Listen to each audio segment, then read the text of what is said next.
everybody out on Facebook Live, special Tony Rose Show digital broadcast today.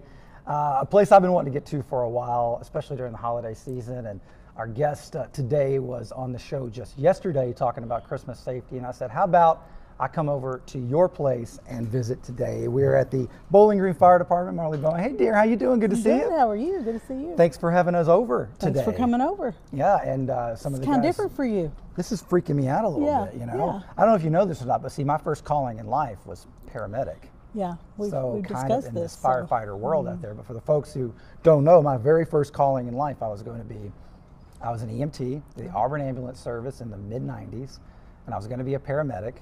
And then through one thing led to another, and I ended up being now in radio, which is probably a good thing, because the last thing you want to see is me coming up on a car crash going, all right, I got to give you mouth to mouth. Anyway, Marley, how long have you been in the world of the Bowling Green Fire Department? I've been here for 23 years.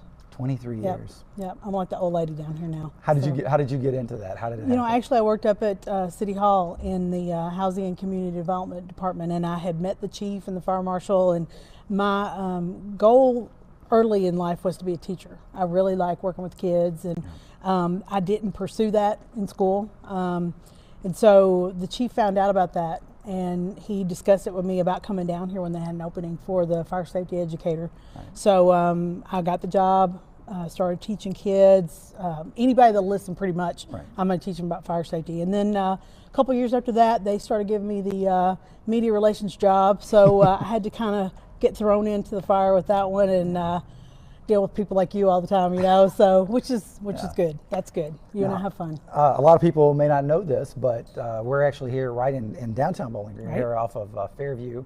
This is the main fire station in Bowling Green. How many fire stations are there in Bowling Green? We have 6 right now. One main one, and then 5 substations. We really need to add a couple more, which we are in the process of working on right now, just because Bowling Green is growing at such a high rate, and we have so many people that are coming here, and you know, obviously the more people, the more runs we're going to have. So we want to make sure we have the coverage for the city that we need. How many runs? The fire department, obviously, I guess it changes with the seasons and stuff like that, but how many runs does the fire department usually go on in a day, a week, a year? I mean, give us a perspective of how often we see these trucks out on the road. You're going to see them a lot. We did about 7,000, a little more than 7,000 runs this last year. When I started, it was about 1,000 at the very most. And you know, when people say, how many fires do you have per week? We might have a small fire. It's just a little, you know, a trash can or a cooking fire or even a room and contents. Right. But as far as a big fire, we don't have those very often. I'm thankful for that. You know, I know the guys like to put fire out, but they obviously don't want to see people lose their home, lose their possessions, and obviously definitely not lose a family member. So, you know, we do a lot of runs, but a lot of ours are medical calls, a lot of car wrecks. You know, a lot of things. If you don't know who else to call, usually the fire department goes. The Ghostbusters in the Bowling Green Fire Department, who you're going to call. Pretty much, that's right. Yeah. How many firefighters are on staff? I know that's a number that changes, it goes up, it goes down, but roughly how many folks are? Right around 127 people right now. You know, we have people that retire periodically. Most people don't leave here too often unless they retire. We just don't have too many people that leave, because everybody likes working here. You know, it's a good place to be, and we all get along real well and have a good time, you know, but when we're serious, we're serious. So a lot of folks, it's hard to do with you sometimes. It's hard to be serious with you. I don't know about that. A lot of folks talk about the process of becoming a firefighter. And a lot of people, you know, they see what they see on TV, or, oh, I want to go do that, I can do that. But I don't think people sometimes appreciate how difficult it is to actually do this for a living. Kind of take the folks through the strenuous application process, and also that also speaks to the level of people that are here as Bowling Green firefighters. Right. Take us through that process a little bit, and the often trial and error that people go through to become a firefighter. Right. We've got people who have tried out one time and made it. We've got people who tried out 7 times before they made it.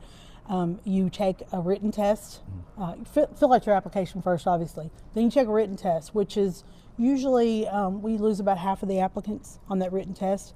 Then they take the physical test, which is where a lot of people underestimate. They think that they're strong, and they think, and they probably are.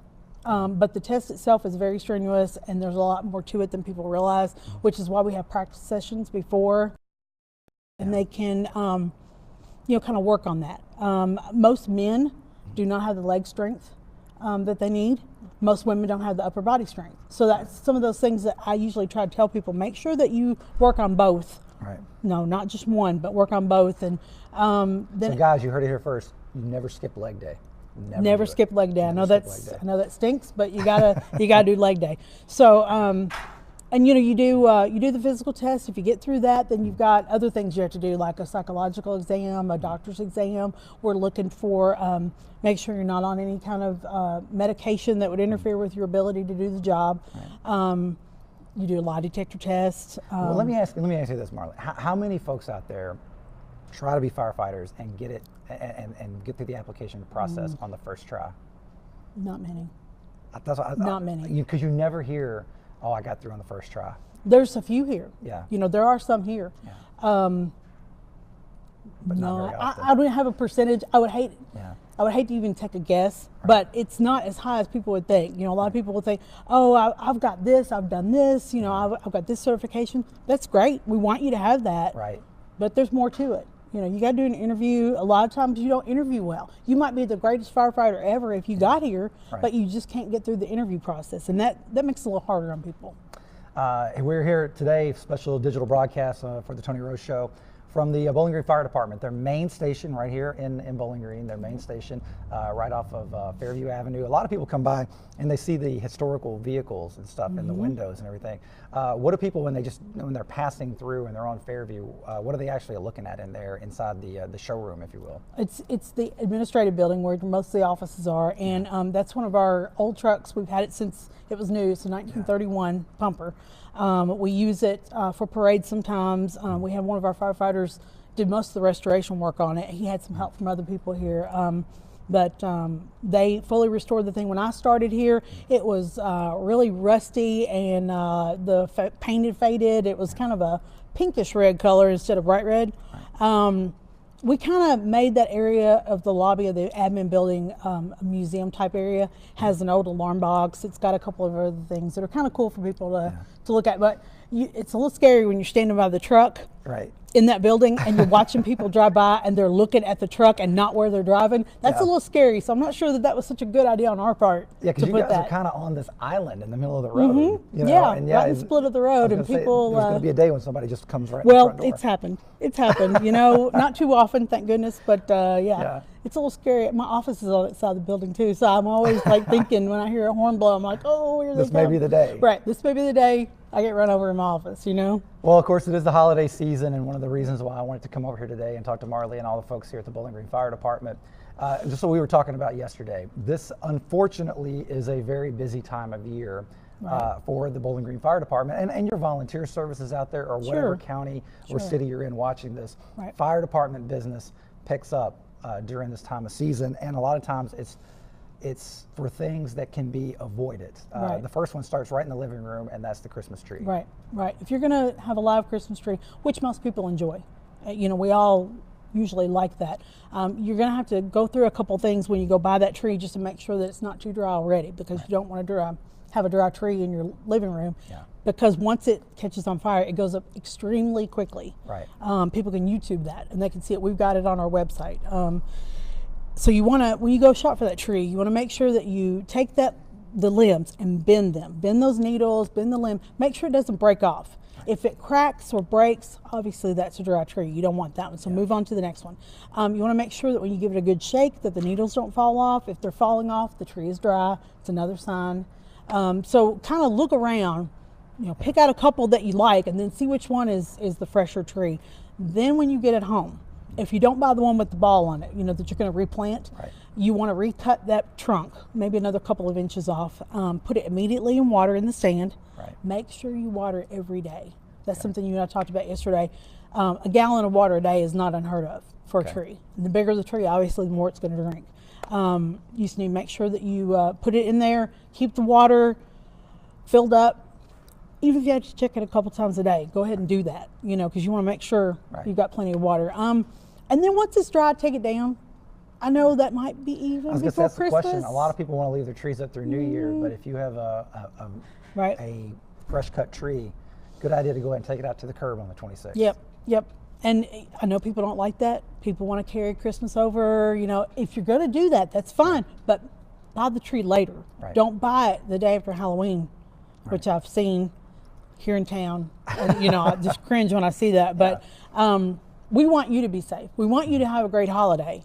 But we don't want to have to come to your house during the holidays because you've had a fire. You know, that's tragic, and we don't want that. Let's talk too about stepping out of the tree. You have a lot of people for the first time maybe stepping back into the kitchen during the holiday season, maybe firing up that stove, getting all 4 burners plus the oven going, and a toaster oven and a crock pot.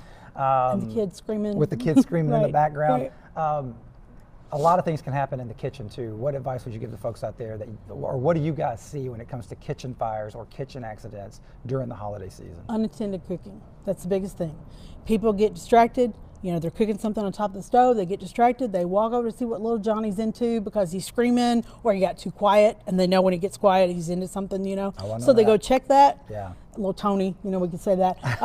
So you go check on the kid, you don't turn off the burner. Right. So it's still cooking while you're out of the room. And you think you're only gone for a minute. Right.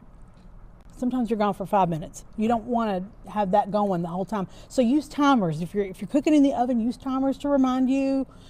Stay in the kitchen if you're cooking on top of the stove. Don't leave it unattended. That's the thing. People leave it and they walk away, and then we see a fire. Right. And you know, obviously, make sure you don't cook when you're sleepy.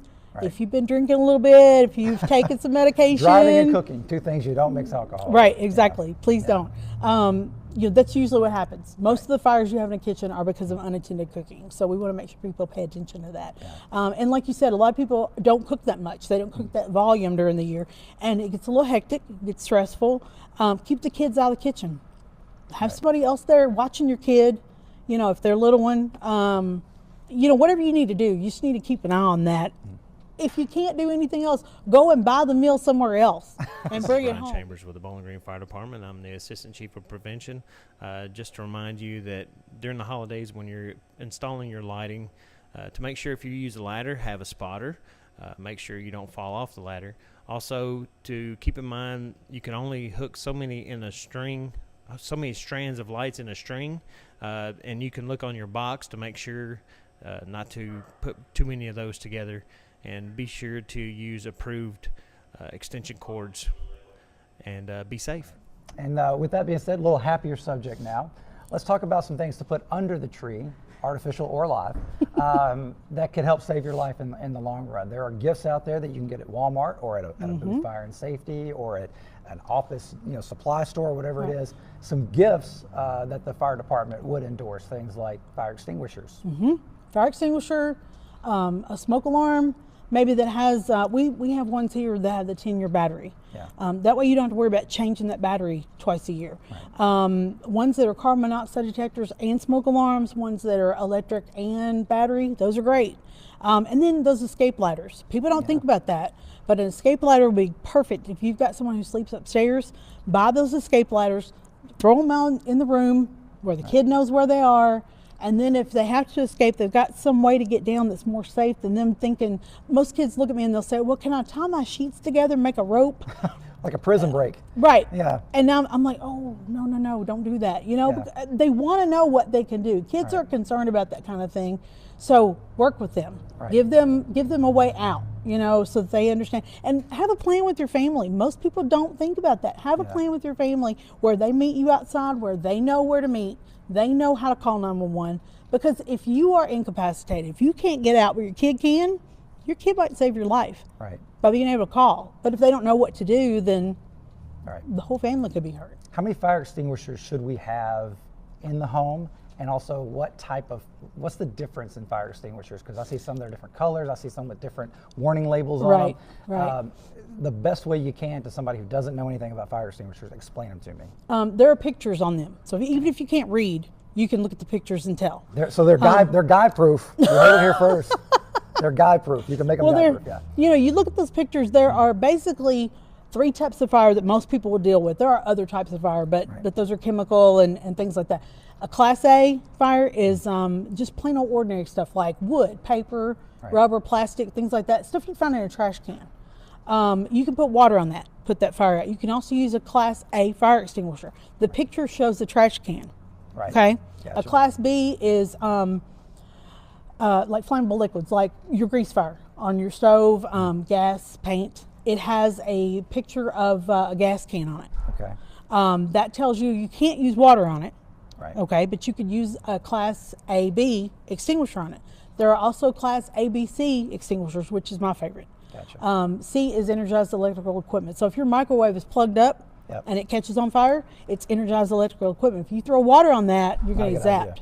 Right. So you want to use an extinguisher that will cover, in my mind, all three of those types of fire, because those are the three you're going to encounter in your home.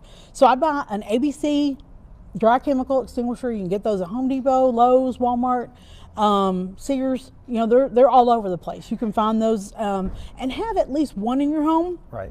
Don't put it under the sink behind everything else that you have to move it to get to it. I have a couple in my house. There's one in my garage right outside of my kitchen. So all I have to do is open the garage door. There it is. If you do woodworking, if you do mechanical work at the house, like on a car, you want to make sure you have a couple for that too. The main thing is we would not want you to use that extinguisher if you don't feel comfortable fighting the fire. If you don't know how to use it, they're very easy. But if you don't know how, don't try it. We want you to get out. You know, so and people can call us with questions about how to use an extinguisher. They're very simple to use. We've got tips on our website that tell people how to use those, but it's a little intimidating the first time you do it. So some things to keep in mind right there, and like I said, a $50 investment for some gifts under the tree, and you can get some of the smoke detectors, the fire extinguishers, and it could end up saving your life as well. And of course, if you ever have any issues with anything and you got a fire or something going on at your house, don't hesitate to call. I have people tell me, I don't want to bother them.